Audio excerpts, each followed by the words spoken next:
everyone, welcome back to my channel. My name is Monica and I make videos about the film industry, movie reaction, movie reviews, as well as vlogs about my life's adventures.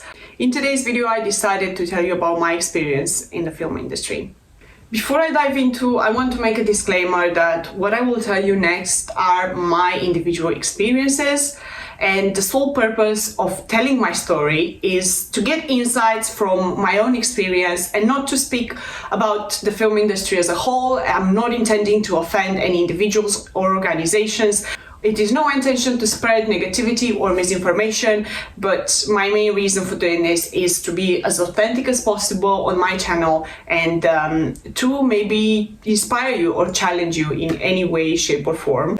Before I get to that moment when I've realized this industry is not for me, I need to roll back a bit and tell you a bit of background story about me, and that's that I was always a creative child. I had my first camera when I was 12 years old, and that's when I started making videos and pictures of myself and my cousin, and I remember I would edit them in Windows Movie Maker.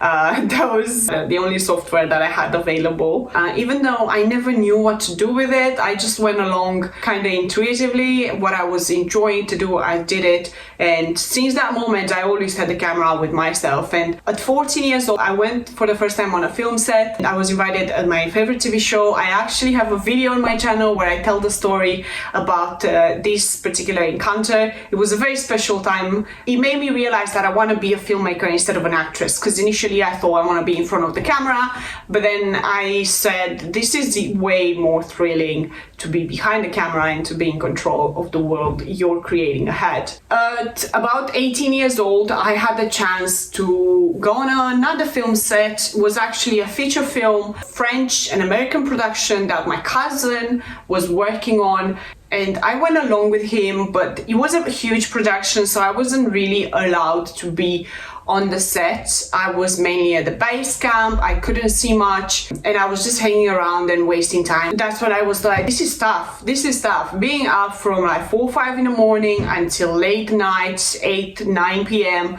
I figured this is hard to deal with, but I always been the kind of person that describes herself as a warrior. As things get tougher, I would proceed more and I would not give up. And even though that might sound very motivational, I know there is quite of a toxic side to it, and I will get into that later on because this is a huge part of my story and why things went the way they did.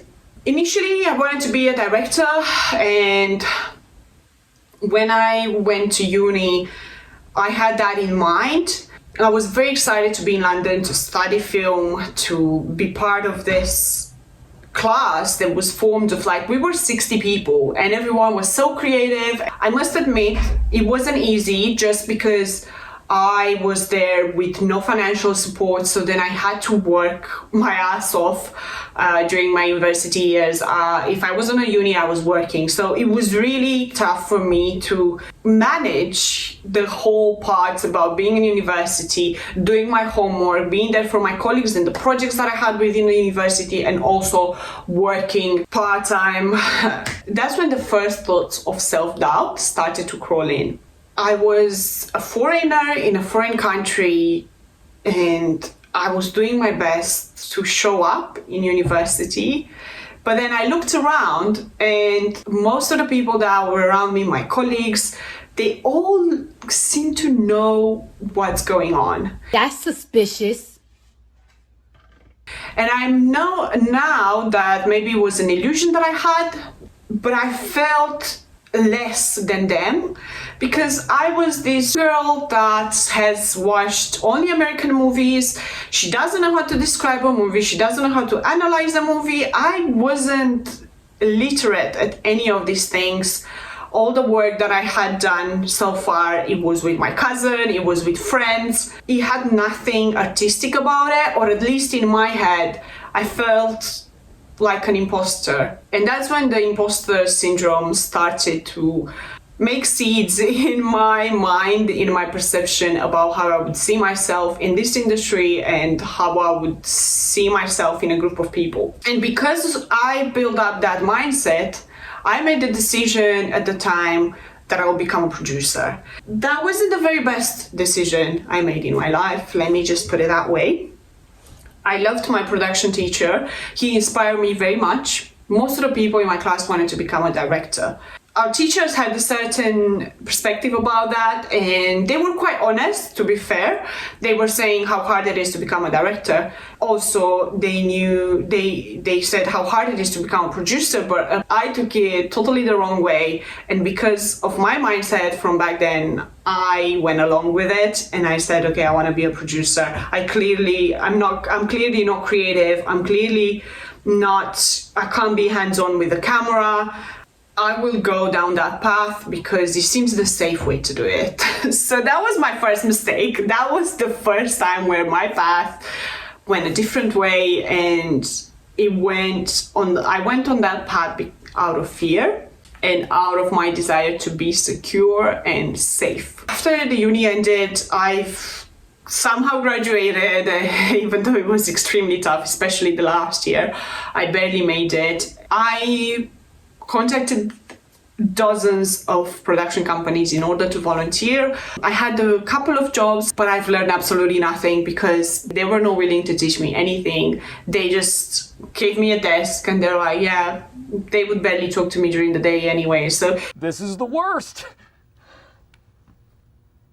It was not a great experience. I even have a video where I talk about one of the internships that were really bad. I call it my Devil Wears Prada experience just because it was absolutely terrible and those people were really not nice to me. However, at this point I came to realize how hard this industry is. I fed onto this idea that no matter how hard it is, I will make it. And while this idea sounds very inspirational and motivational and positive, at the end of the day, I didn't have the resources to be self-aware enough and conscious of the big red flags that were running around me. So after my internships, after a few experiences in London, I still had my day job, I still had a full-time job in retail, and then I decided I'm gonna move back to Romania. That's a different story, I'm not gonna tell you right here, but let me just say I moved to Romania at the worst time possible that anyone could move to a country. And I'm not saying because of Romania or because of the UK, I'm saying because I moved to Romania in February 2020, and that's when started. You gotta be kidding me. And it was very tough to deal with that. Initially, when I came in Romania, because of the social situation, political situation, global situation, I wasn't very keen on doing something in the film industry, even though my cousin is in the film industry in here. He promised me when I was back in the UK that if I'm coming back, he will help me get opportunities within the industry. The film industry in Romania is quite inclusive. Having contacts within the industry 100% helps. I took a full-time job at a company. I was a content creator. That's when I got into graphic design. I started using Adobe Package again. I was getting into Adobe Photoshop. I knew that working for a company full-time in this type of job wasn't for me. As a graphic designer, I left that job. I became self-employed, and that's when I had a lot of time on my hands. My cousin would call me and be like, look, there's a commercial, can you come help me out? I was going there as an assistant producer. I even did second AD. I did a few jobs like this, even chaperone. I even did chaperone once. Actually, no, just once, a couple of times. I liked it. I was like, yes, I know this, I'm enjoying this, I'm loving it. So in January 2022, I got an opportunity to work for this startup production company that was associated with a bigger production company. They needed a production coordinator, well, production assistant / production coordinator, depending on the project. And I said, yeah, they looked quite fun. So it was the CEO, who was a woman, and there was a production manager who was a man, and he was my colleague, and I would work closely with him. That was the start of me working full-time for a production company. For the first few months, I was very happy. I liked my colleagues. I liked the company because there was young people and they had this different vision about doing things, and they had experiences very close to mine. So I could relate to them, they could relate to me. I felt like I belong. I felt very happy, very blessed. In a nutshell, I felt like I had my life figured out. I still thought, I'm doing so well. Look at me, finally getting the dream job, finally being a part of a production company that it felt nice in. Because before that, I had a lot of projects with different production companies in Romania, in Bucharest, and none of them looked promising, none of them looked welcoming or nice to be in. So at that point I lost my faith that I will find a place where I can work full-time instead of being self-employed and collaborating on projects. After a few months of me walking on the street, feeling blessed of my current situation, what followed next, I think it was something to balance out my perception about my situation. Things slowly but surely started to go downhill, because from feeling very grateful and very happy for the place that I was in, I started feeling incredibly depressed and miserable. And maybe you wonder why. Well, as I said initially, I was a production assistant.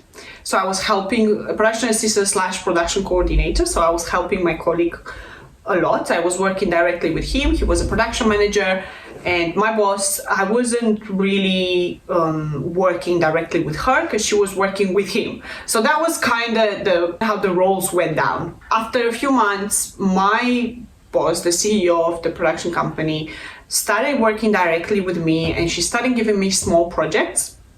Obviously, it was in her interest and her company's interest to give me small projects that could be done at the same time with the bigger projects that my colleague was doing. And that would really overwork me, because while I was a production manager, I was also doing some photo shoots on my own and other small projects.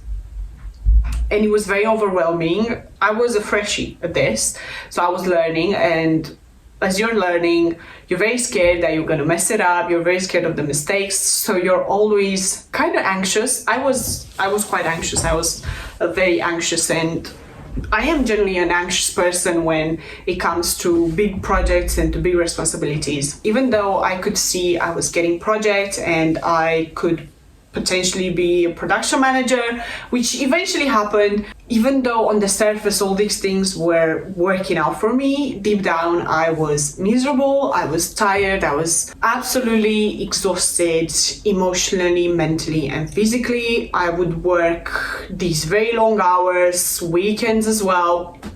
For those of you who work in the film industry, you know this is kind of the norm. This is kind of the normal thing to happen, to have these very long hours, to be in quite of a stressful environment, because part of the production team is usually one of the most stressed departments out there. And I was in denial. I was in denial just because my ego has been inflated with this pride of becoming a production manager, finally make it out there, finally, you know, it's almost like being in front of my teachers who didn't believe in me, and I'm like, look, I made it.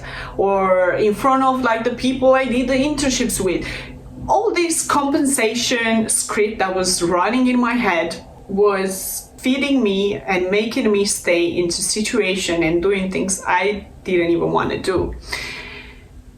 During this time, I was being trained to become a production manager, and I was very hyped, I was very energized, very enthusiastic about this idea. I loved it, but my colleague didn't, because that meant I was at the same level with him, first of all, and second of all, that meant I wouldn't help me as much. So discrepancies started to appear, and conflicts and arguments between us. He wasn't a confrontational type and I wasn't either. So we had a lot of passive-aggressive interactions, which were extremely draining and to be honest, actually awful. I am quite of an active person and I go to the gym 3-4 times a week.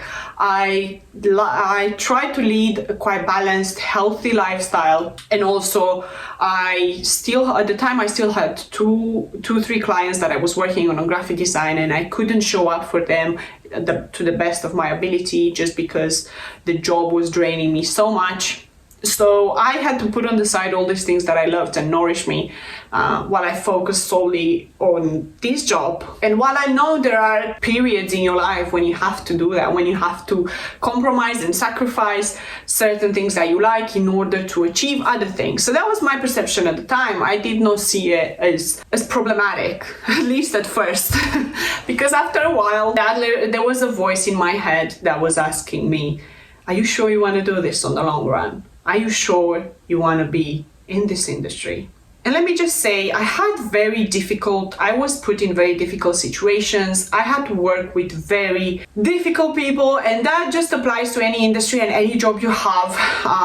It doesn't necessarily mean that this is particularly for the film industry, but it's a very stressful environment just because the budgets are very big, the clients can be very big, things can be very serious, and they can go wrong in so many ways. And that's pretty much what happened. So in September last year, I had a project with a big client, and I had about 50 people in the team, along with the technical crew and with the agency.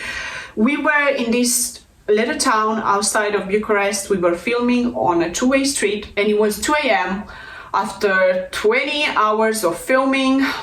The crew was absolutely tired, and we had this situation where we had 2 cars that were looking the same. It was a 2-way street, but we were supposed to get these cars running on the 2-way street but going the same way. So we were doing something illegal. Wait a minute! And my colleagues, they left for the day. I remember they asked me, are you okay if we go? And I'm like, yeah, sure, like what could happen? Well, think twice, because shit did hit the fan. This was a shot that was not discussed prior. There was a shot that the client wanted.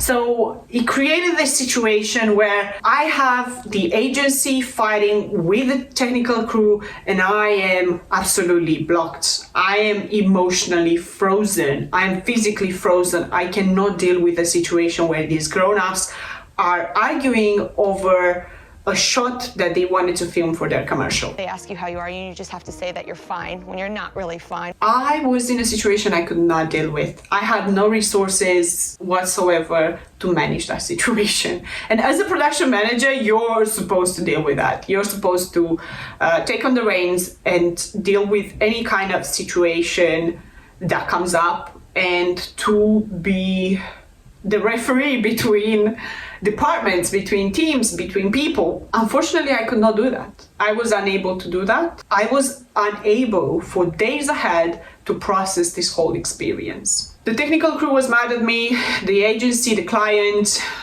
at me, at the production company that I was working for. I felt rejected by my colleagues. I felt no sort of empathy. I felt no support in that sense. And I understand there was big bucks involved.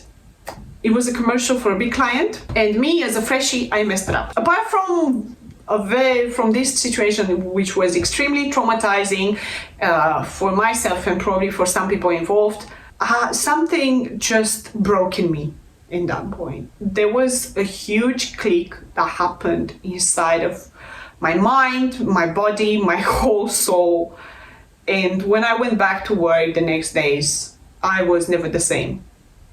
Never the same with my colleagues, never the same with what I was doing, with myself, with how I would present myself. I was a wreck.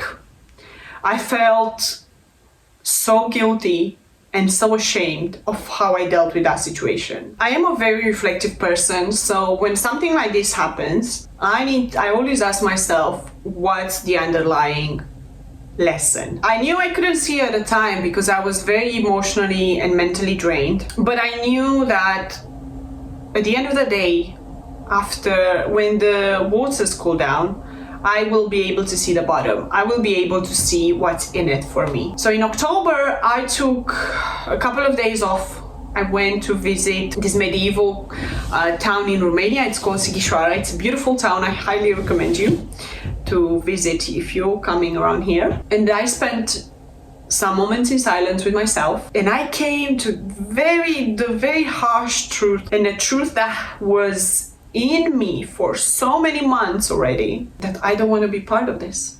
I don't want to be a production manager. I don't want to be a producer. I don't want to work in the film industry. It was the first time I said it out loud to my family. This truth was a part of me for so long already that now it felt like a weight was lifted off my chest.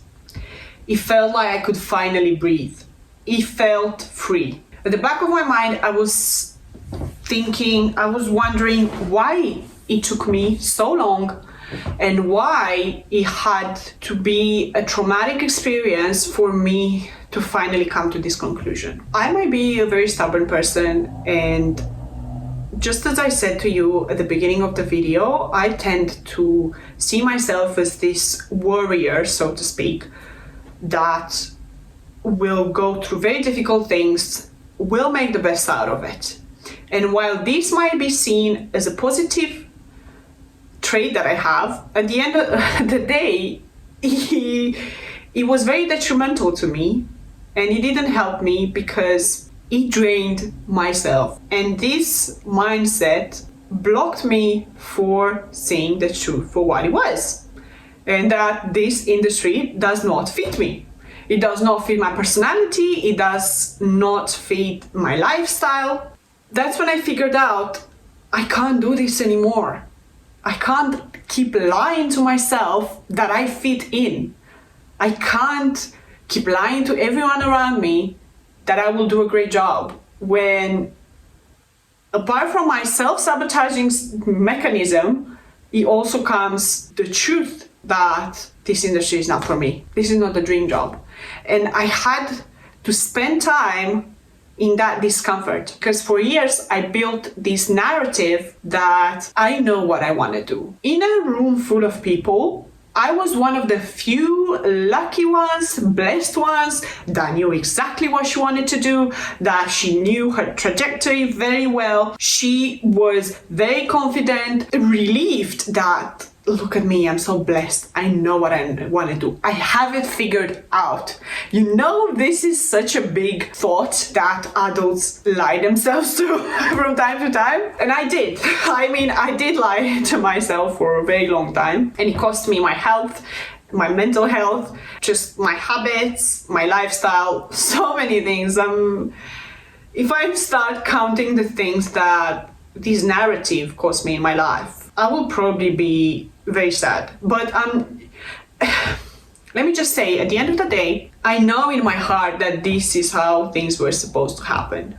I know in my heart I was supposed to go down this road that didn't fulfill me, but it gave me the illusion of a life that I thought it was the ideal life for me. I have spent years, energy, and so many resources in order to get to that point, in order to be part of this industry, in order to make it out there as they say it.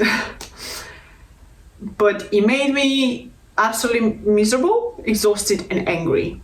And if these are not signs that that place is not for you, I don't know what is, man. Like, seriously. I was upset that it had to be such a traumatic experience in me to realize things, but I know there was no other way. I know I could lie to myself. If things were comfortable, I could lie to myself for years on end.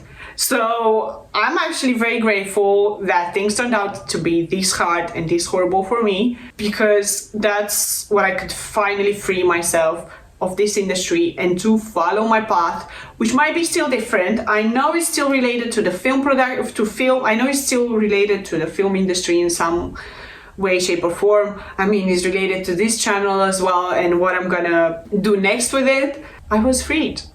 I was finally freed. I don't know how you guys feel about your own mind, but my mind is very strong and my mind can hold on to narrative for a very long time. So just when I realized that I don't want to be part of this industry, I said I will stay. So it was October. I said I'm going to stay until March. Well, guess what? We always make plans in our mind and eventually they barely turn out that way. that just shows us how much or how little control we have of our lives. We mostly have control of how we feel about these things. The following month, in November, I had a couple of shootings, and I was shooting this commercial, and it was 10 days in a row. I worked the weekends. I was exhausted. I couldn't deal with it anymore. I was with my boss, and she said, look, this project got approved. We're starting tomorrow. We have the shooting on Monday. It was a Wednesday. And she said, we're starting the project tomorrow, shooting on Monday. So it was a very small project.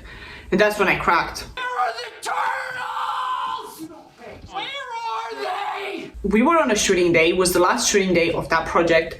So she was telling me we're going to start another project. And I said, I was so annoyed, so angry. I felt very angry. And let me just say that this experience, I am very aware of how much accountability I am taking in my journey and in my experiences. And I know I was very angry, but I was very angry with myself in the industry. But they were not a fault. Things were just, that's how things are going. You know, you end the project, there's another one coming up. Sometimes there are things that are very unpredictable in the industry, so you can barely make plans. So I gave my notice. I said, I quit. I can't do this anymore. I don't want to do this anymore. I knew in my heart I wanted to quit. So again, my plan to stay until March failed. But I quit, and it wasn't an easy decision. And for the month of December, which is my birthday month as well, I had a great time. I had a blast. I met friends.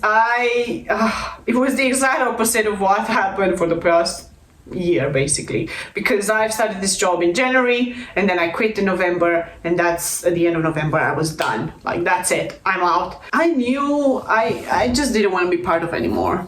When something becomes very hard to bear and very hard to deal with, it's a lot easier to quit. But there was still something at the back of my head wondering, so what am I going to do next? Who am I going to be now? I dismantled all this story that I had in my head about my life and about myself and how I would picture myself and my career. So what's next for me? And that scared me. As humans, we are so used to our own constructions in our mind of how we structure our life and how we see our life, that it feels very unsafe when there is a lot of unknown. I decided not to dwell on it, at least for December.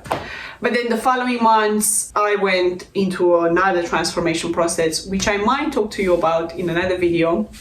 I think there are so many lessons to draw out of this experience. My conclusion is that it helped me so much to be more authentic with myself and to be more honest with myself and with the world. When I was writing the script for this, I chose 3 things that I feel most grateful for during this, how many years? From 2014 until from this 8 years of working in the industry or having encounters in the industry, from university, starting with the university and following with all the projects afterwards. 3 things. The first one would be the beautiful people that I met along the way.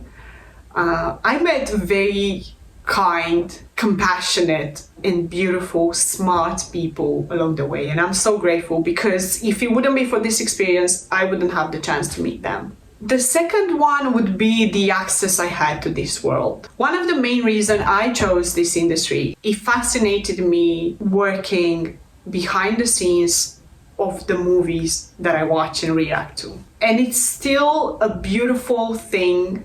It's still something that fascinates me. It's something that has that thing in my heart that fulfills me, to see the behind the scenes, to see how a world is created.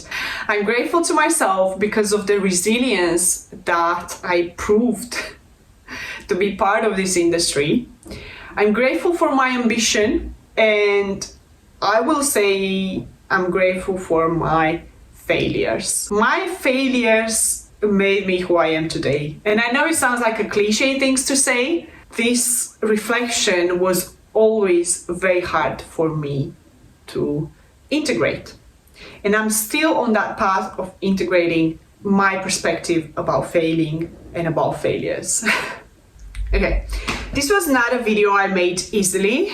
I've been willing to make this video for a while, but I chose the time that I'm ready and detached from everything that happened, that I can finally speak in a mature and wise way about this whole story. I'm very grateful that you guys stayed until the end. I hope this inspired you to admit that something is not for you. Is very brave and very courageous, as well as very necessary at times. Sometimes the life that we picture in our head, you know, we have this ideal scenario in our head about how things are going to be when you reach a certain point. Equally, we might expect that things are not going to turn out that way. I just hope this will inspire you as it inspired me to be more authentic and to know there's nothing wrong with being wrong. If you're not subscribed to my channel, don't forget to do so, because there is more content coming up.